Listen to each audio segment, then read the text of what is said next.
हठ प्रदीपिका के स्वाध्याय सत्र का जो है अंतिम सत्र है। आज पांचवा उपदेश चल रहा था, जिसमें हमने 4 श्लोकों को पढ़ चुके थे। चौथा श्लोक को पढ़ा नहीं था हमने, उसको भी पढ़ लेते हैं। हृदय साधु दुर्ध्व कायस्तु श्लेष्म धातु रिहोच्यते इति त्रयाणाम धातूनाम स्वयं स्वयं स्थानमुदीरितम्। हृदय प्रदेश से ऊपर का शरीर कफ धातु का स्थान है, ये मैंने बता दिया था। वैसे इस प्रकार 3 धातुओं के अपने अपने स्थान स्वात्मा राम जी ने हठ प्रदीपिका में बताया है। उसके अनुसार मैंने कल आप लोगों को एक काम दिया था करने के लिए कि जितना आपने पढ़ाई किया है, जिसमें हठ योग के जो 4 अंग हैं, उन 4 अंगों के माध्यम से कैसे चिकित्सा की जाती है, उसका एक चार्ट भी मैंने भेजा था। और उस चार्ट को बहुत लोगों ने भेजा है, बहुत लोगों ने नहीं भेजा है बना करके, तो वो सबको बनाना अनिवार्य है इस वात पित्त कफ दोष के अनुसार। और इससे ये पता चलेगा, आपकी परीक्षा है ये, इससे आप चिकित्सा पूरी तरह से कर पाएंगे कि चिकित्सा कैसे की जाती है। तो इसको आप लोग विशेष ध्यान देंगे। आगे हम जो है चलते हैं 5वें श्लोक पे। प्रमाद योगिनो वायुरुन मार्गेण प्रवर्तितः तदा मार्गमना साध ग्रंथि भूत्वा वतिष्ठते तदा नाना विधा रोगा जायन्ते विघ्नकारका। यानी कि स्वात्माराम जी ये कह रहे हैं कि साधकों की गलती से वायु गलत मार्ग पर चली जाती है। जो प्राणायाम हम करते हैं, आसन करते हैं, उसमें और रास्ता न पाकर वह गांठ बनकर रह जाता है और तब विघ्न कारक विविध प्रकार के रोग उत्पन्न होते हैं। आप लोगों ने देखा होगा कि अभ्यास करते हुए कभी मोच आ जाते हैं, कभी कभी इधर दर्द होने लगता है, किसी का यहाँ खिंच जाता है, पीछे कमर के पीछे, कंधे में, गर्दन में, पीठ में, पैरों में, घुटनों में।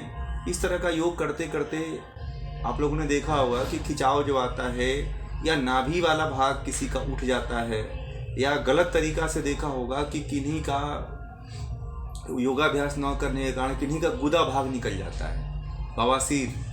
वास्तव में वो बवासीर होता नहीं है, वह उसमें क्या होता है कि गुदा भाग जो है शरीर का बाहर निकल जाता है। सबको आवाज़ सुनाई दे रही है ना?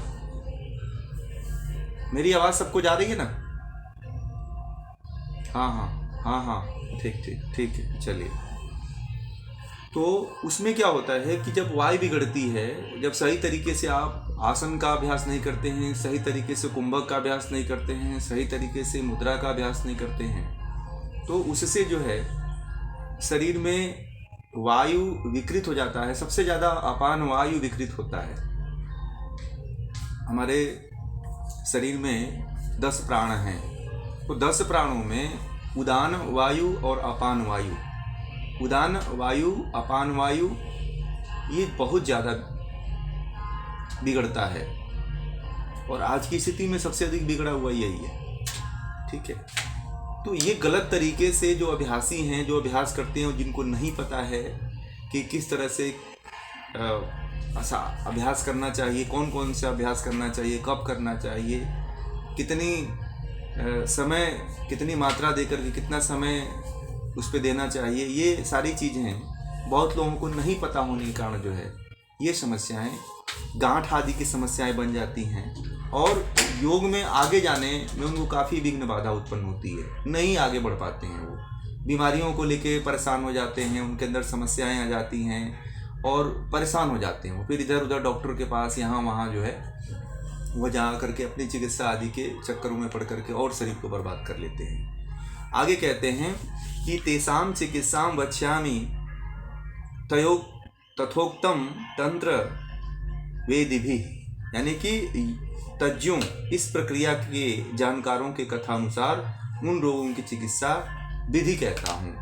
अगर यदि आप लोग अभ्यास करते हैं और आपको ये समस्याएं आती हैं तो स्वात्मा राम जी कहते हैं कि उस समस्या का आप कैसे चिकित्सा करोगे उसके बारे में आगे कहते हैं। क्या कहते हैं वो कि उन्मार्गम प्रस्थितो वायु पित्तकोष्ठे तदा स्थितः ह्रीशूलम पार्श्वशूलम च पृष्ठशूलम च जायते। गलत मार्ग से वायु प्रवाहित वायु जब पित्त प्रदेश में जमा हो जाता है तब छाती में दर्द, बगल में दर्द और पीठ में दर्द होता है, जो मैं बात कह रहा था अभी ऊपर। यदि गलत मार्ग से वायु आप लेते हैं, छोड़ते हैं, लेने और छोड़ने की प्रक्रिया आपको सही नहीं पता है कि कितना श्वास लेना चाहिए, किस तरह से श्वास लेना चाहिए। आजकल तरह तरह के प्राणायाम विकसित हैं, तो कोई डॉग ब्रीदिंग करा रहा है, तो कोई कैट ब्रीदिंग करा रहा है, तो कोई स्नैक ब्रीदिंग करा रहा है। तो ये सारे के सारे जो है जो क्रियाएं हैं, स्नैक ब्रीदिंग, डॉग ब्रीदिंग कुत्तों और जानवरों पे ही शोभा देती है, मनुष्यों पे नहीं शोभा देती है। और उनकी प्रक्रियाओं को आप लेकर के प्राणायाम आदि ये जो भी क्रिया करेंगे तो शरीर में यही समस्याएं पैदा होंगी, बीमारियां होंगी। तो वह कह रहे हैं कि अगर इस तरह से गलत तरीके से यदि आप अभ्यास करते हैं तो वायु यदि पित्त प्रदेश में, पित्त का स्थान कहाँ से कहाँ बताया आपको, नाभि से लेकर के हृदय तक, नाभि से लेकर के हृदय तक यदि आपने गलत प्रक्रिया से प्राणायाम या कोई अभ्यास या आसन आदि किया, मुद्रा आदि किया, तो वहाँ पे यदि वायु प्रदेश बिगड़ जाता है, वहाँ पे वायु चली जाती है, तो कहते हैं कि छाती में दर्द होना शुरू होता है, चेस्ट में पेन होता है, बगल में दर्द होता है, साइड में दर्द होता है, फिर पीठ में दर्द होता है। पीठ के पीछे जो है जिनको दर्द बना रहता है, कहें कमर में दर्द है, मेरा कमर दर्द ठीक नहीं होता है, मेरा ये शोल्डर पेन सही नहीं होता है, तो वो इसी का कारण होता है कि पित्त वायु की तरफ जो है कहीं ना कहीं वायु चली गई है, इसलिए जो है ये जो समस्याएं आती हैं। इसलिए जो है कभी भी इसको ध्यान में रखना चाहिए कि अभ्यास, श्वास प्रश्वास लेने की क्रिया, प्राणायाम करने की प्रक्रिया सही होनी चाहिए। जो भी स्वात्मा राम ने बताया है प्रक्रिया, उस प्रक्रिया का आप लोग ध्यान रखेंगे तो ही आप सही तरीके से प्राणायाम कर पाएंगे। आगे कहते हैं कि यदि ये समस्या हो जाती है, यदि ये समस्या उत्पन्न हो जाती है तो आप उसको कैसे ठीक करोगे। आगे के श्लोक में कह रहे हैं कि तैलाभ्यंग तदा पथ्यम स्नानम चोषणेन वारिणा संघृतम पायसम भुक्त्वा जीणे अन्य योगम अभ्यसेत। यानी कि ऐसी स्थिति में कहते हैं कि शरीर पे अभ्यंग करना चाहिए, तेल का अभ्यंग करना चाहिए, यानी कि तेल से शरीर के अंगों की मालिश करना चाहिए। और गर्म चोषणेन वारिणा यानी कि गर्म पानी से सेक करना चाहिए या गर्म पानी से स्नान करना चाहिए। सबसे अच्छा तरीका है कि यदि आप कोई आसन कर रहे हैं, शरीर के किसी अंग में ज़्यादा खिंचाव हो गया है, तो उसको गर्म पानी करके उसमें थोड़ा सा हल्का नमक डाल करके आप पट्टियाँ दे सकते हैं। जहाँ पे ये आपको समस्या आ गई हो वहाँ पे आप पट्टियाँ दे सकते हैं, और पट्टियाँ दे करके आप उसको जो मोच हुई है, जो दर्द है, उसको आप ठीक कर सकते हैं। और पथ्य के रूप में घी के साथ खीर खाकर तथा अच्छी तरह पच जाने पर योगाभ्यास करना चाहिए। जब आप खीर खाएं तो उसमें 1 आध चम्मच घी मिला लें, ठीक है। वैसे दूध में भी घी यदि आप मिला करके पीते हैं तो ये समस्या दूर हो जाती है। जो कोई भी समस्या आती है, गाय का शुद्ध दूध हो और गाय का शुद्ध घी हो, तो उसको यदि आप मिला करके लेते हैं तो फिर तो भी ये समस्या दूर होती है।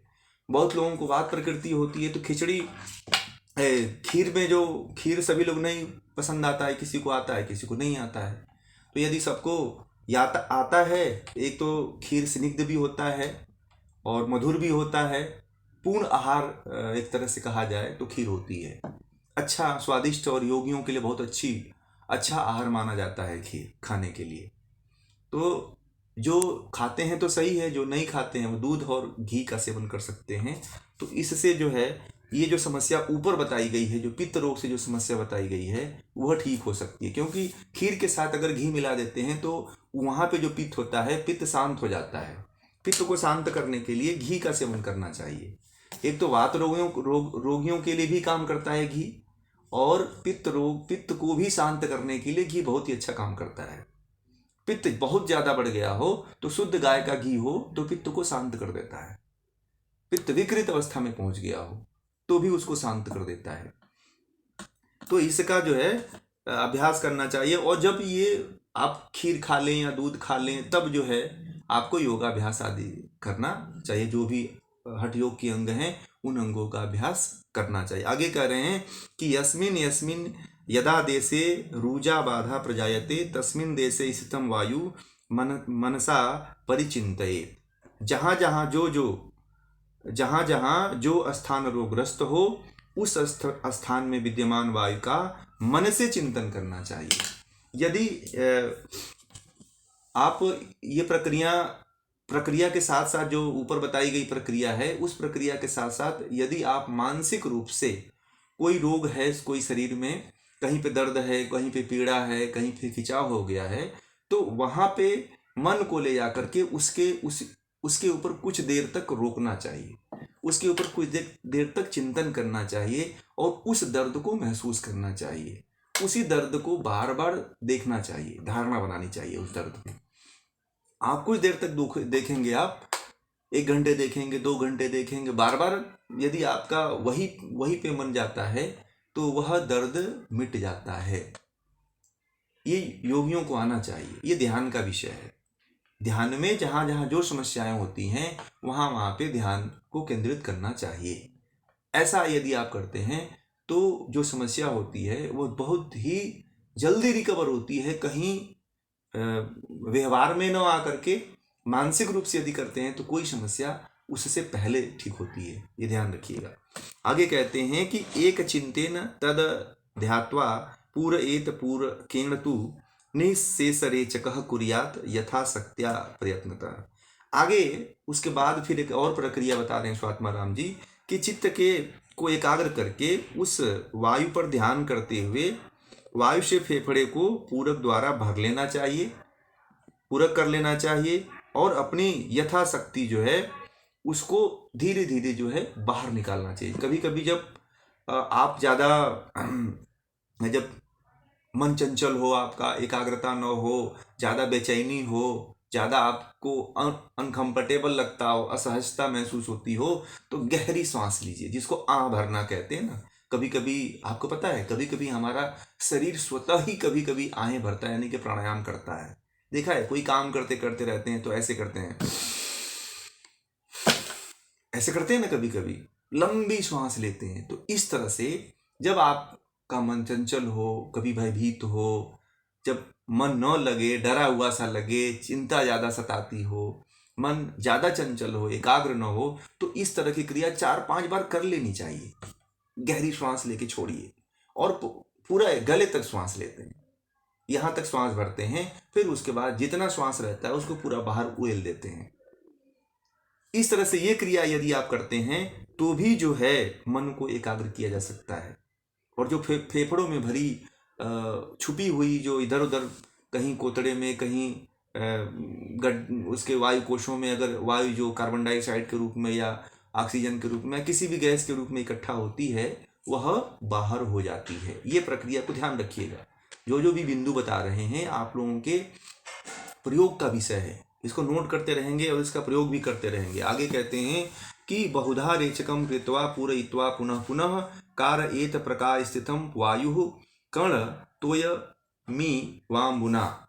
यानी कि कहते हैं कि इस प्रकार बार बार पूरक करके बार बार रेचक के द्वारा साधक को पहले से जमे हुए वायु को खींचकर निकाल देना चाहिए। जैसे कान में गए हुए पानी को पानी डालकर निकाला जाता है।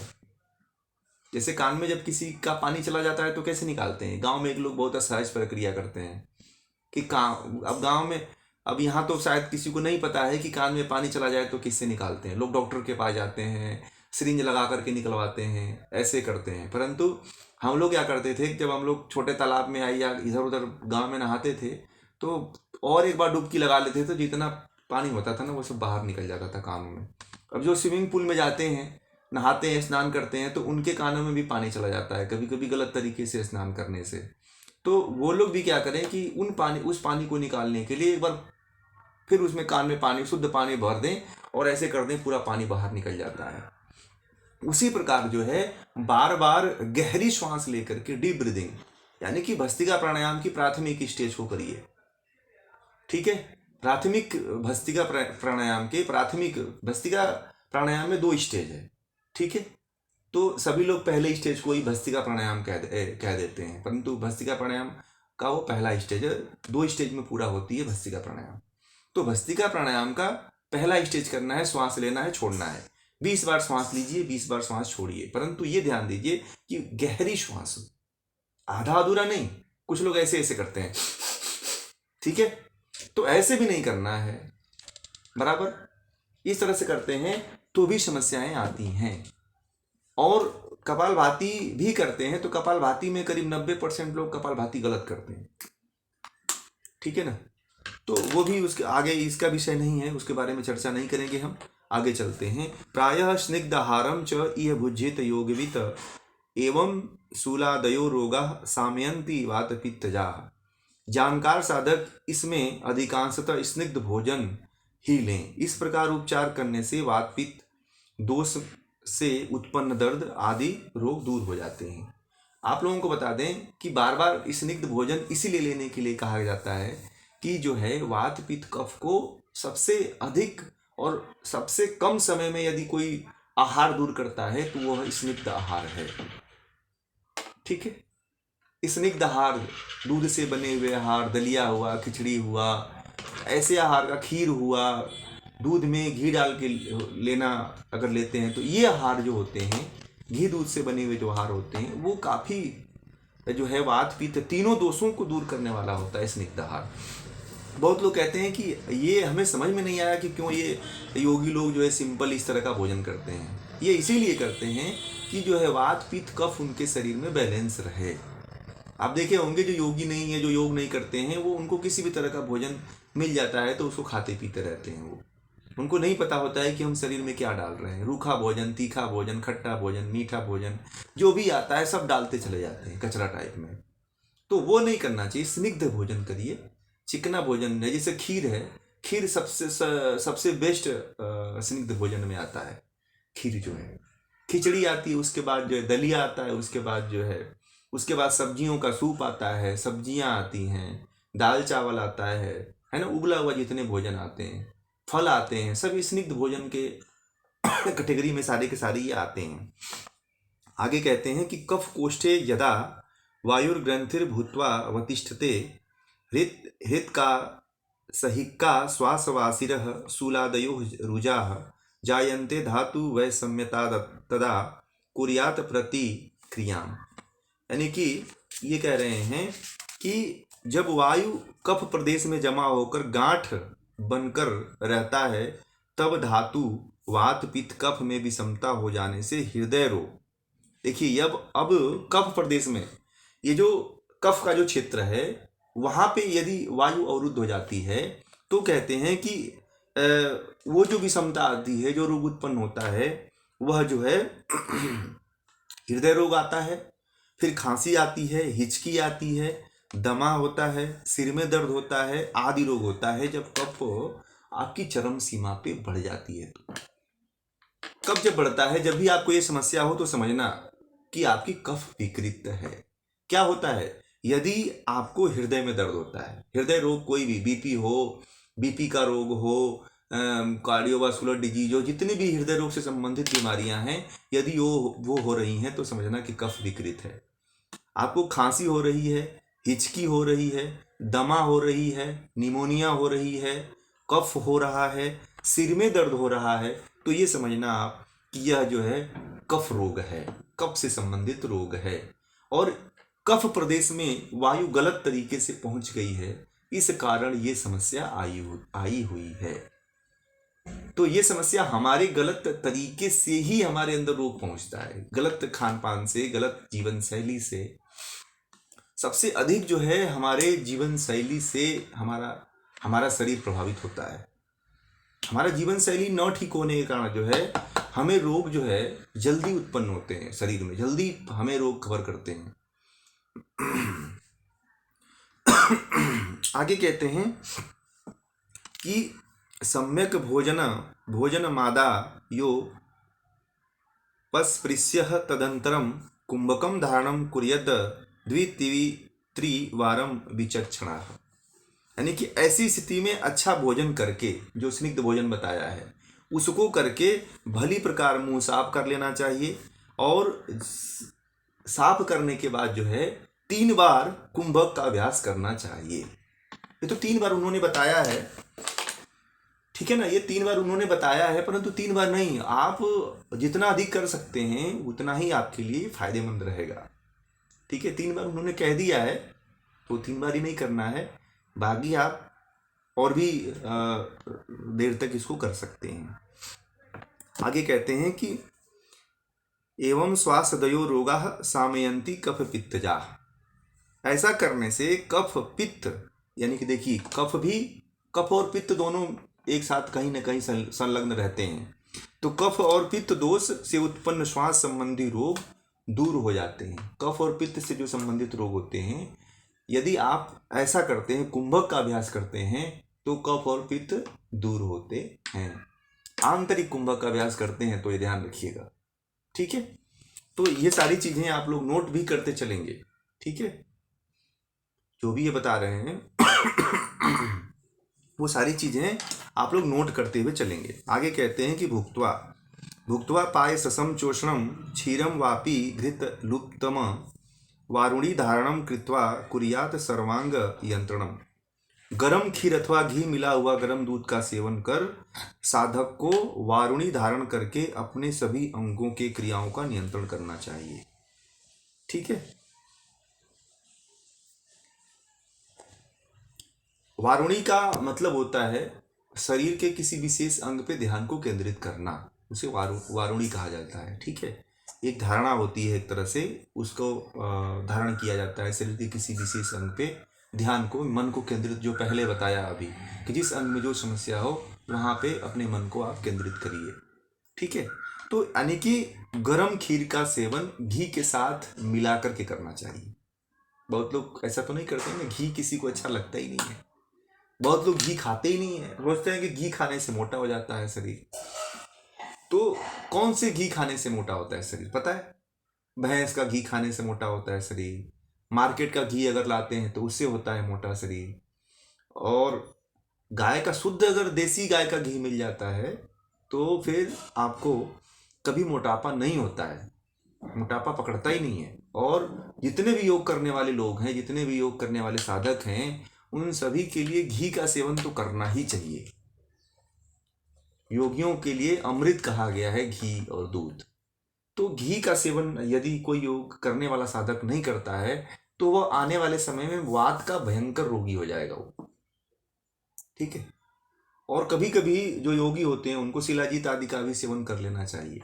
ठीक है, जब ऐसी समस्या ज़्यादा नसों में समस्या आने लगे तो कभी कभी शिलाजीत आदि भी ले लेना चाहिए, परंतु सबसे अच्छा है कि घी का सेवन करें। घी, जितने भी योग करने वाले हैं, आसन करते हैं, प्राणायाम करते हैं या लंबे अभ्यास तक बने रहते हैं, तो घी को कभी न छोड़ें। आप भले दूध न पिएं परंतु घी को लेते रहिए। शुद्ध देसी गाय का घी यदि लेते हैं तो आपको ये समस्याएं नहीं आएंगी।